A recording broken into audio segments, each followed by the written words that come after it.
Hello and welcome to another Game All Night Top 5 Countdown. Tonight, I'm joined by the illustrious friend of the show, Pep MacDonald, joining me live from the Great White North. Not quite white yet, but getting there, right? It hasn't snowed yet, at least not here. It snowed on the other end of Canada So early October, no snow. So that's a good sign, I guess, for you guys right at the moment. so far. Yeah. Excellent. I'd So like to get through Halloween with no snow, honestly. I think that that's reasonable. After that, no holds barred.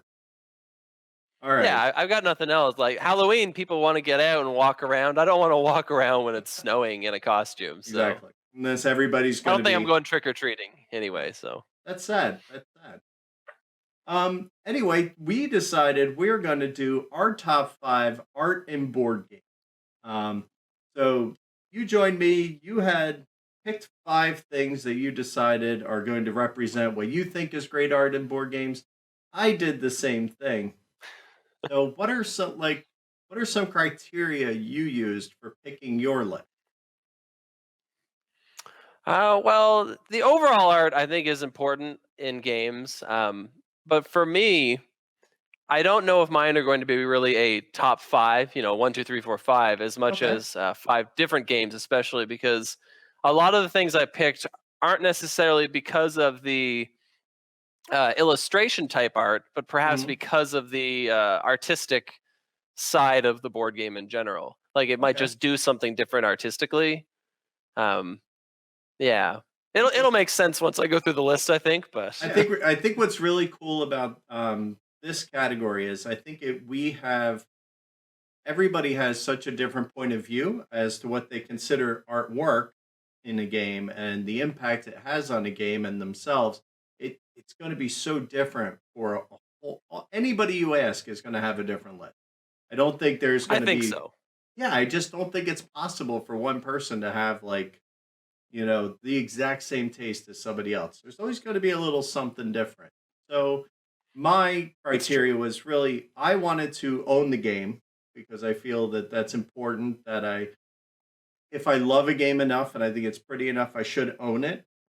Art should be a thing that draws me into a game, right? And make Yeah. me want to keep it. If I get rid of it and it's pretty, then kind It of. obviously wasn't pretty enough. Exactly, and I think that's an important life lesson. But um, Yeah. the I went other with the thing same is, rule too, by the way. good, Yeah. good, It had to be something I owned. and I wouldn't pick a duplicate artist. So, for instance, if I picked a game, that would probably be that artist's best game that kind of showed off their art. So, otherwise, this could be the top 5 list of just your favorite artist, and that's not what. Hey, this is all my Clemens Franz artwork, and he did. It just that doesn't really fit. Spoilers, they're not really on here. Love Clemens Franz, but not in this way. Not in this. Yeah. All right, so those are the ground rules. And the next thing to decide is who wants to go first. Would you like to go first, sir? Or would you like me? Why don't we flip a coin? You just have to trust me. I But it do. came up even. It came up as a Well, 2. there you go. Then, sir, let's start off with your 5th most important art in a game. Artist in a Okay. game, Okay. art, or game art, whatever we're saying here. I should have set these in the order that I wanted to pull them out rather than put this on the bottom. So my first one I'm going to go with is Dixit.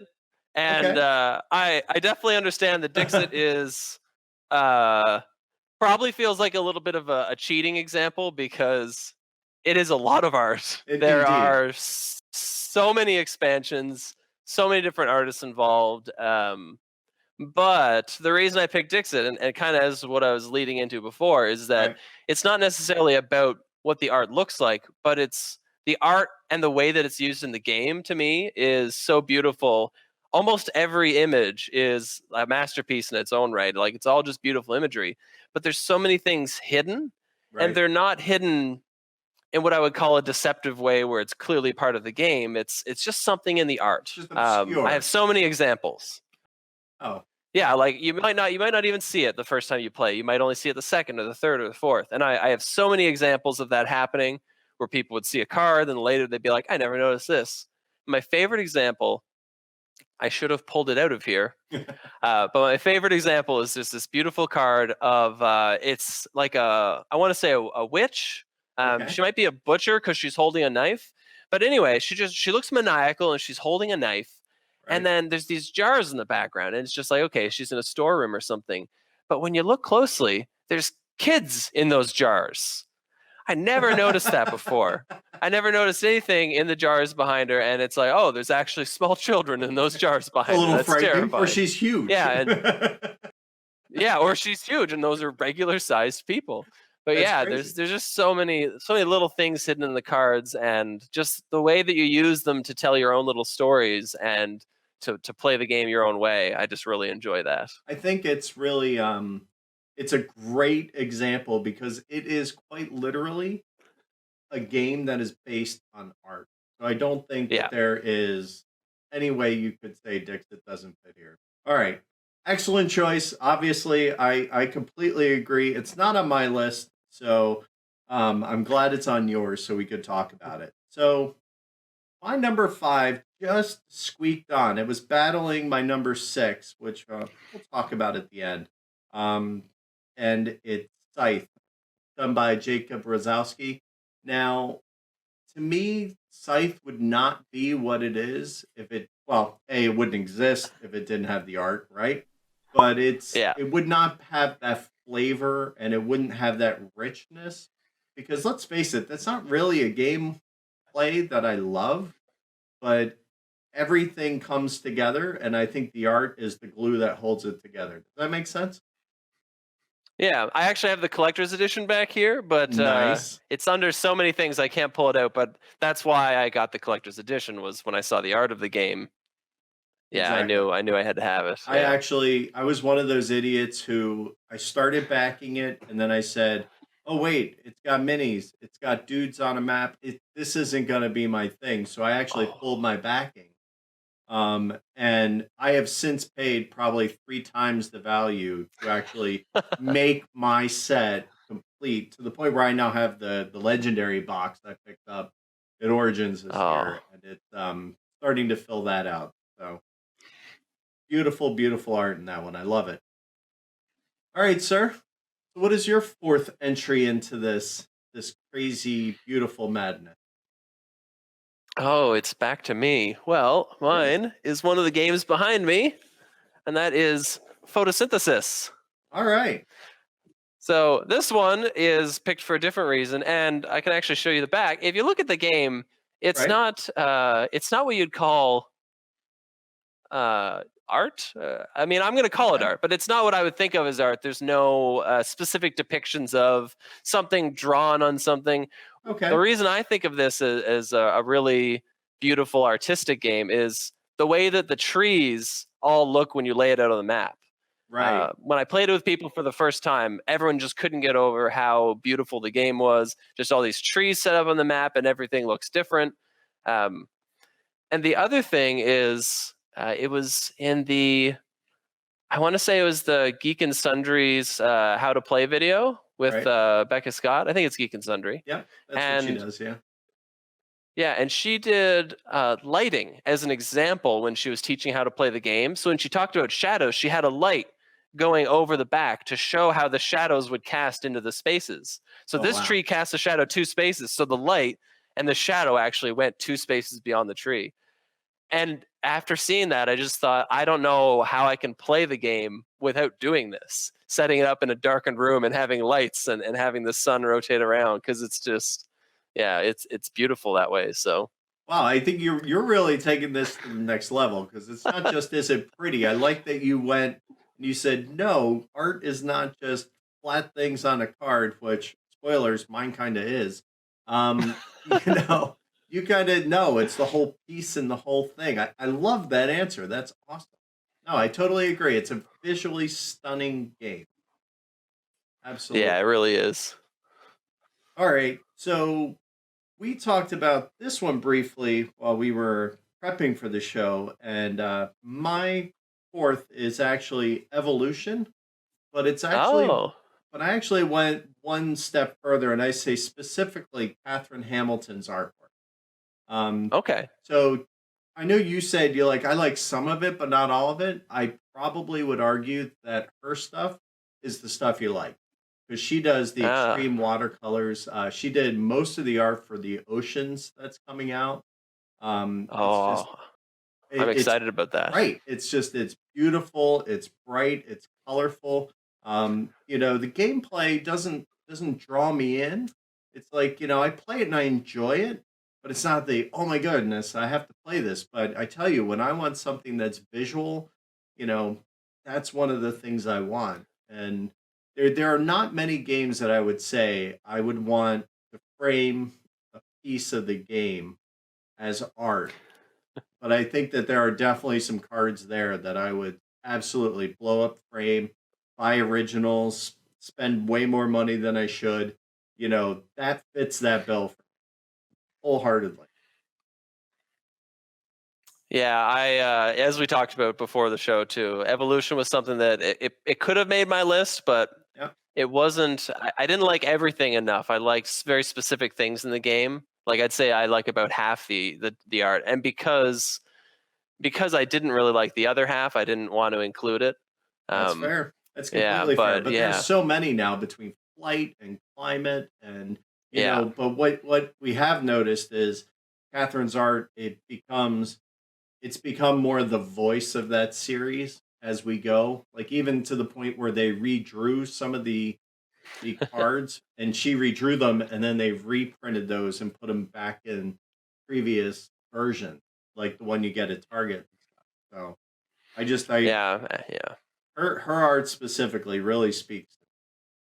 Yeah, Outstanding. and like you said, that it's some of them really look like you could just blow those up, put them on a wall, and someone be like, That's a gorgeous art piece. Where did you get that?" And it's like it's from a board game, Right. and you don't expect that. What's really That interesting is actually, yeah, yeah, it's one of the few that she actually does watercolors and then they shrink them and put them into the game. It's not like it's designed in Photoshop or with some other artistic tools. Like, no, it's a watercolor artist making this. So it's not like you have to blow it up. I just got to find that original. yeah. I was actually saving my next one for my number one, but because they don't really need to go in order for me, this relates to what you just said, so I want to jump over to All this. right, so And you're this number 3 then. my number three, and this might be cheating. My number three is Magic the Gathering. Okay. And I know, it's not a board game per se, but it's an important part of the hobby, I think. And just so much of the art in Magic the Gathering is just beautiful and gorgeous. And I have seen, as you mentioned, printings, wall printings of the artists that have done particular art in the game. And I would not know that was a Magic card. I thought this is just Right. beautiful. And then they're like, oh yeah, this is Phylactery Lich. It's like, oh, that's a card? I've made so many desktop backgrounds on my computer. I was just looking for something, and I came across something and said it that way. Only a month later to find out, oh, that's actually a card from an older set that I haven't played. Really. And yeah, Now, yeah, I'd be disappointed if this didn't make your list because I know we've talked many times in recent times about your getting back into Magic in the last year or so. So I'd be yeah. amazed if it wasn't because if there's one mainstay of that game, it's the artwork. It's Oh yeah. no doubt. It's And I unique. love how it's so many different artists too. Yeah. Um, Especially with the lands, they really seem to have a lot of different people doing the lands. Dan Scott is one of my favorites.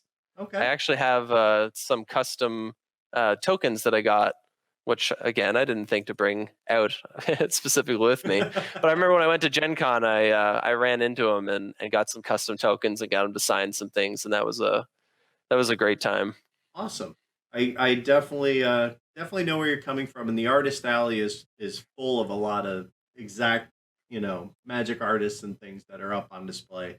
I know Tony Yeah, Topper talks about it a lot on the Secret Cabal because it's one of his favorites too. Absolutely, good yeah. choice, I'm sir. also impressed. I'm also impressed with the artists and their ability to I want to say keep to theme, because there'll be Okay. so many different artists working on a particular set, and almost all the cards in that set will feel like they're a part of that set. It So it they doesn't necessarily feel like it's the same artist drawing them, but you don't really jump between like a cartoony style and then to a very serious style and then to a dark style. They tend to be stylized in a similar way. hmm, And when it jumps to a goofier looking set, for example, it's the same thing. They all seem to be on point, and I'm sure they're probably is specifically asked to do that. yeah, But but I'm very impressed that it happens anyway. you have to think though that it's not easy to change your style based on direction. So it's even Yeah, more a testament to how good they are that they can do that, right? yeah. It's crazy incredible. All right. So my number three, fans of the show, both of you out there, um, should should be no surprise that Ryan Goldsberry, for the Fugitive specifically, is my number three. Um, probably just not higher because just there's not as much. There's only so many cards in that deck, and I wish there were more. Everyone has a unique picture. I love the theme. I can his sensibility and his influences are the same things I love, like Bullet and the Chase, and you can take. I know where these scenes came from when I look at his cards and artwork. I love the '50s style of it. It all comes together and it all works beautifully for me.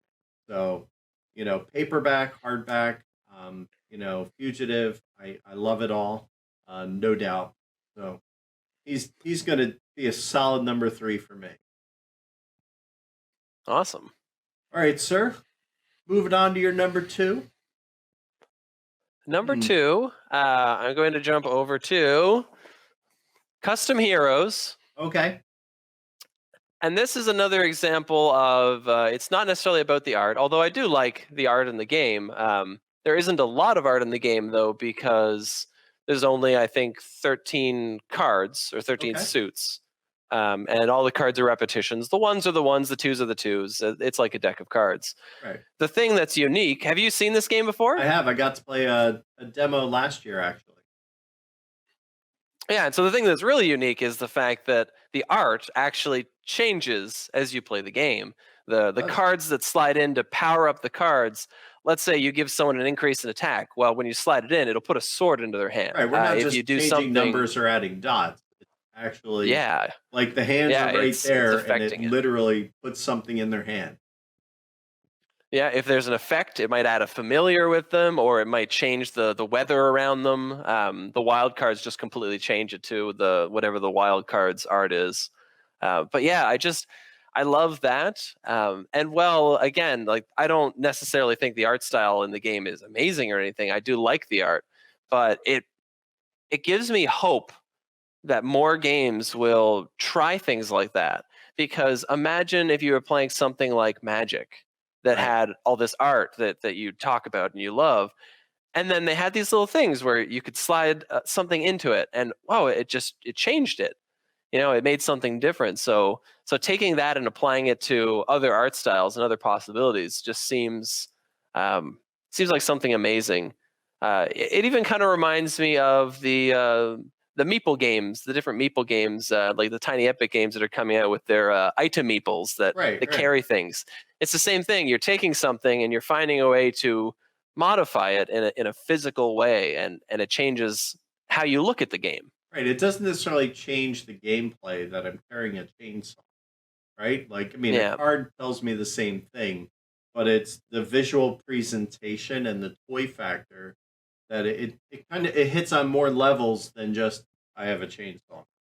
No, I totally get that. I love that this is more of a what art could be and the amazing things that it can bring to us in the future. Because and I hope that Yeah, they yeah.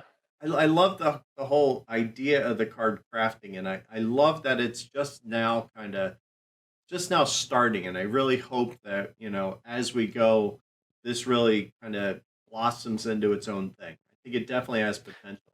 All right, so moving on to my number two. For me specifically, it's near and far. and I dropped Ryan Lucat in this whole bucket. I had to try Yeah. and pick one that I thought worked best, and near and far, I just kind of think is the pinnacle because there's the most of it, right? Because the map, all the cards, all the characters really showcases. But there's just something about Ryan's aesthetic. I've never rebought so many games as I have because I have sold and replaced three games now that he's made. Well, about to be three because we're about to get the reprint of the new one. So it's like, Right. and then Outbound will get redone soon, right? And I'm gonna go get that one too because I love the whole aesthetic. I love the feel, and there's something about that world he creates and the familiarity between all his games. Like, he's Yeah. controlling what all his icons look like. So when you see a bed, you know what it means. Like, there's no Yeah. great mystery, right? And Yeah. Yeah. it's one of You those. understand that this is a bed forever. Right. You've gotten those games, right? You open them up and you're punching tokens and you're like, ah, tokens. Why couldn't they just, can I go on MeepleSource and buy the bits to replace these tokens? Ryan's games are one of the few that I punch the tokens and I'm like, no, unless Ryan's going to make bits and print them. The Yeah. tokens look beautiful. They're on great board. You can tell that he definitely takes care to craft a beautiful presentation, and I love it. And I'll I'm forever a fanboy, and I'll buy every one. What can I say? I'll keep them in business. Yeah. No, Ryan Lockett, the art in all those games is great.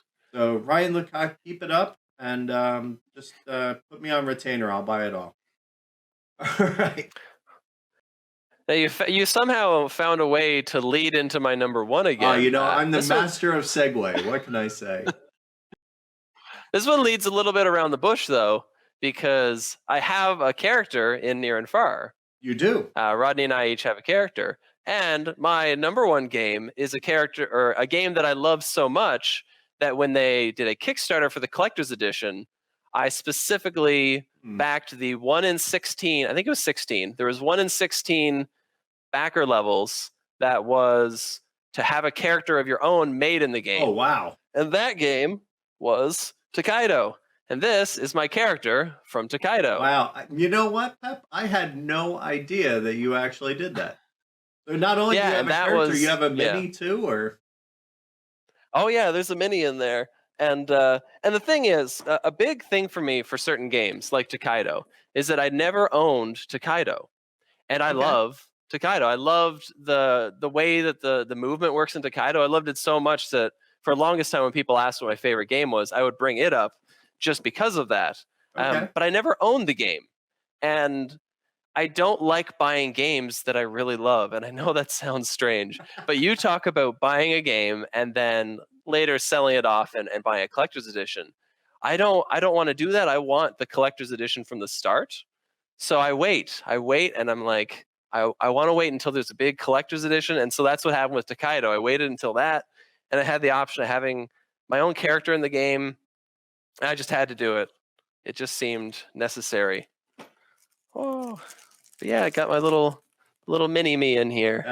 That's something cool. Like I've definitely played Yeah, with your character in Near and Far, but I did not know you were in the collector's edition. That's pretty awesome. yeah. So you'll have to. So Tokaido is the last one of mine, and I'm not 100% sure how to pronounce Naade, but that's the artist of Tokaido, and that's the person who specifically drew my own character. And Yeah, it's another one of those games where the art is really the centerpiece of the game. It really yeah, is. You know, you in fact you do three paintings throughout the course of the game. Like it's part of the aesthetic and the aesthetic portrays that, I think. It does a great yeah. job. Another solid choice. I had a feeling we wouldn't overlap. I'm glad. I'm glad. It's always fun. You do 10, you get into that zone where maybe it'll happen. Like I probably would have put Dixit on there, but My number one, if anybody's been following along at home the last couple weeks, I've always enjoyed Ian O'Toole's artwork, and I liked Lisboa, and I think it's gorgeous, and I like um, his aesthetic and his style. But what pushed it over the top was Captain Nemo. Um, Mm, that game, the art, the the map on the board. I mean, it's one of the few times where the art takes such a mechanical game and really grounds it. It really takes it. It makes you feel like you are like literally turning pages in a Jules Verne novel. If you look at it that way, I don't feel like I'm necessarily Captain Nemo, but I definitely feel like I'm Jules Verne observing or creating this thing, and the artwork is such a visual necessity to make that happen.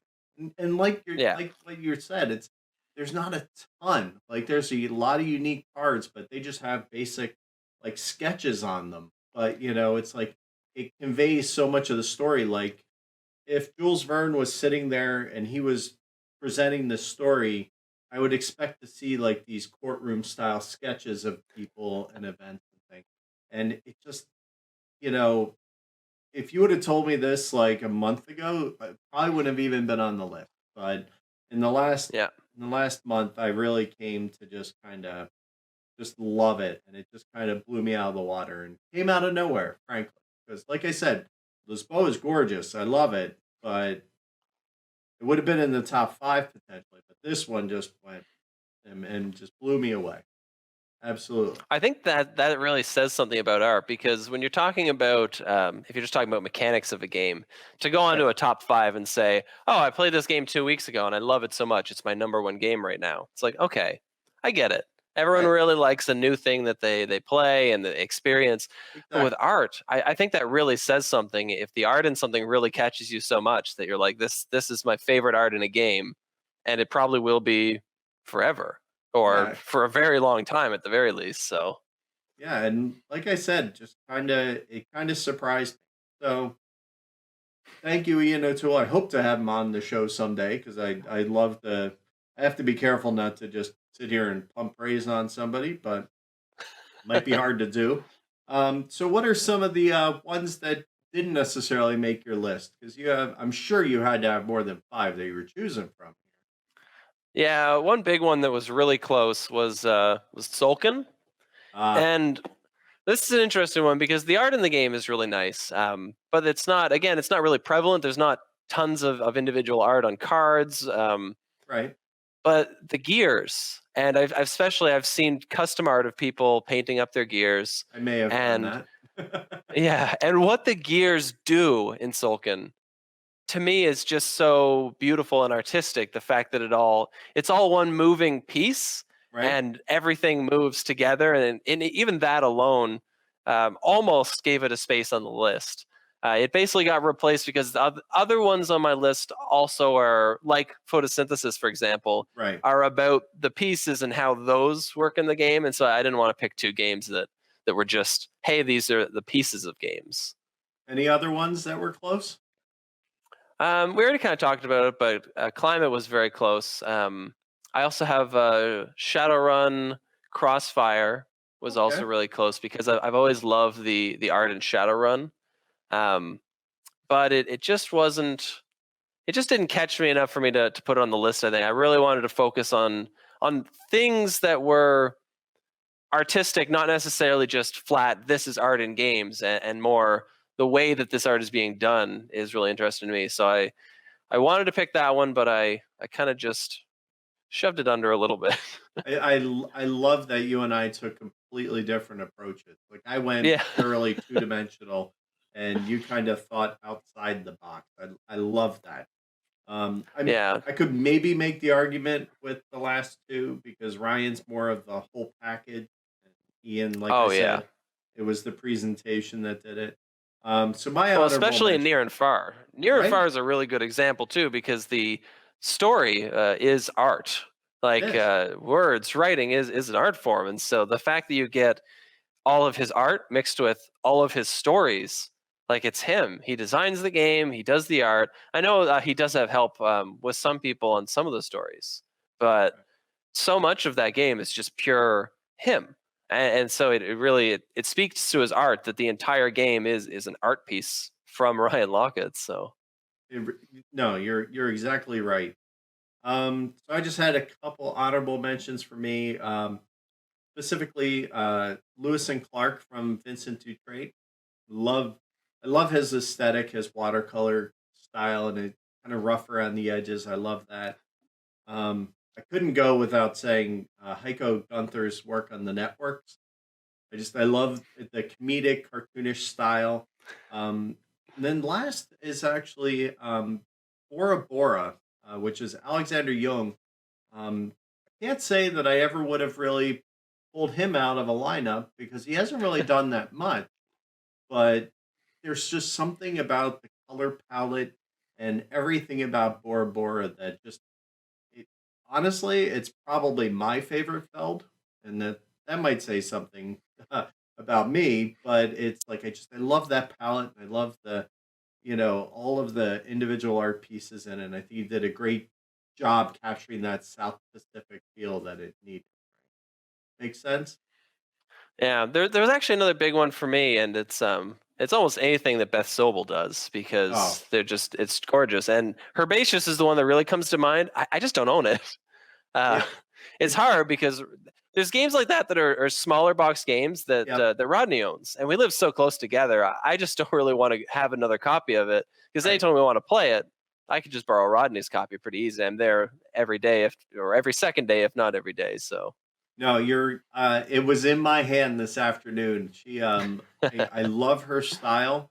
It kind of runs into that problem though, is I might not love the game as much as I love the art and some it's of true. the projects she gets to. Like if she were to if she were to get to do Castles of Burgundy, like say do the reprint, because she did the poster for it for Board Game Geek, right? If she were Mm. to be able to redo Castles, that might skyrocket because you're taking my number two Feld, and then now you add that art to it would just kind of that would blow it out of the water. It would do amazing Well, things. see, So that's there's so yeah. many good people though.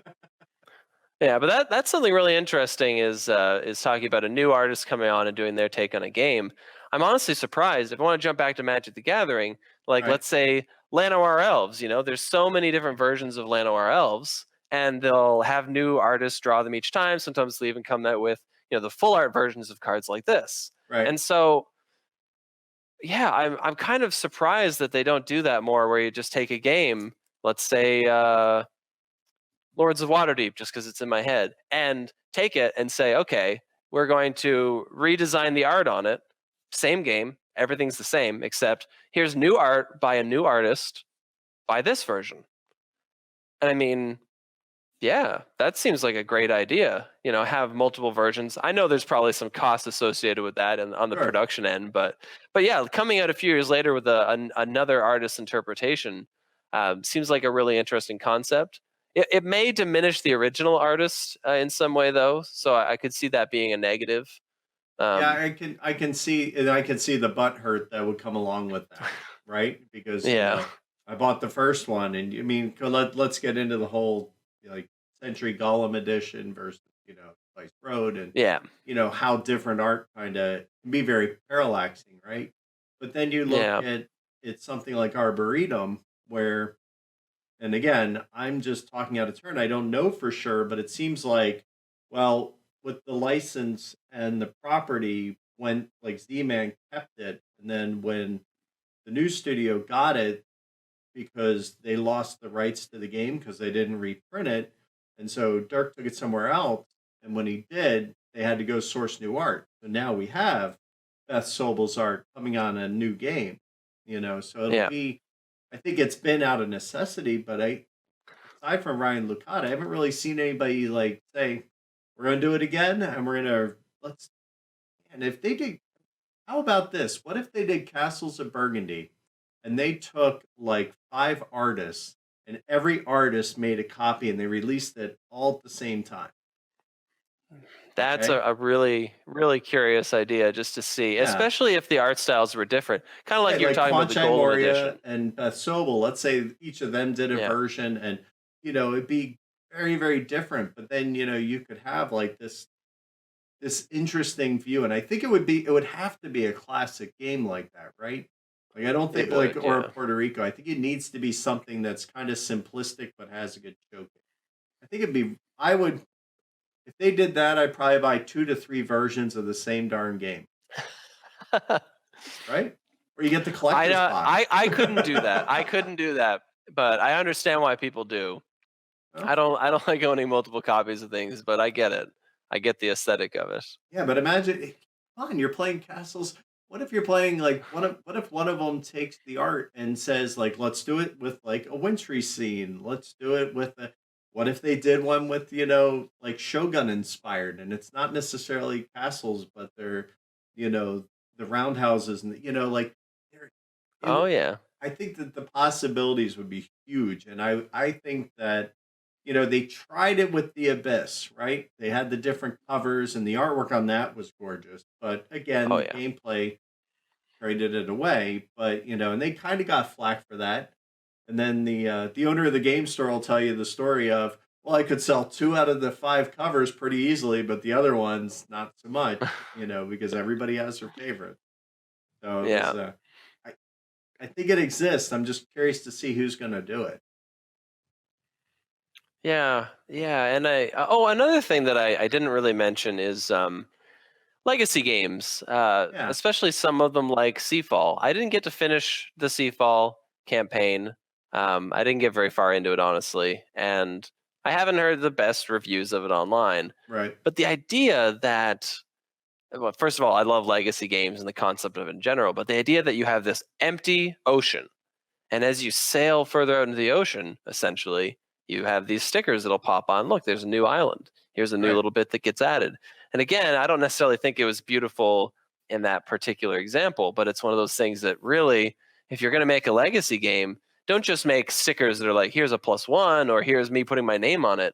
Make stickers that actually really change the landscape. It You see expands an the empty world. desert and yeah, you see an empty desert and you explore it a bit, and then you find this spot and it says, "Oh, now take this mountain and stick it here." It's like, "Oh, now there's a mountain in this desert," and so I feel like yeah, there's a lot of cool stuff that could happen that way. And your boards wouldn't just be, look, your board's going to be different from everyone else mechanically. It'll be your board's different from everyone else visually. Like you come up with this huge mountainscape. Like maybe they make a game about geology where you're gods that are shaping the land, and so you actually physically shape the land and see what happens. Oh, that's a good idea. Yeah, I'll talk to you later. yeah, we should copyright that. Between me trying to secure rights to Castles of Burgundy and you doing that, I think we have something. So, well, I obviously we picked the right topic to do together because we could talk all day about this, and I think so. or evening, no problem. But we talk too much anyway, so that That's that fair. is what it is. But this has been a lot of fun. I appreciate you coming on. So, where can people find you if they want to see some of your musings, some of your photos, some of your personal artwork, as it were? Well, I work with Watch It Played, which is at Watch It Played on Twitter and Watch It Played on YouTube. But you can also find me on my personal Twitter at BoardPep. Always responsive, and it's always fun when I have you on. I'm guaranteed to have a great evening whenever you come on the show. And I think this makes like what 5 appearances now. Like It's you, up you there. definitely It's get up the there. most on the show award if I had one. That would definitely be you, sir, and I appreciate it.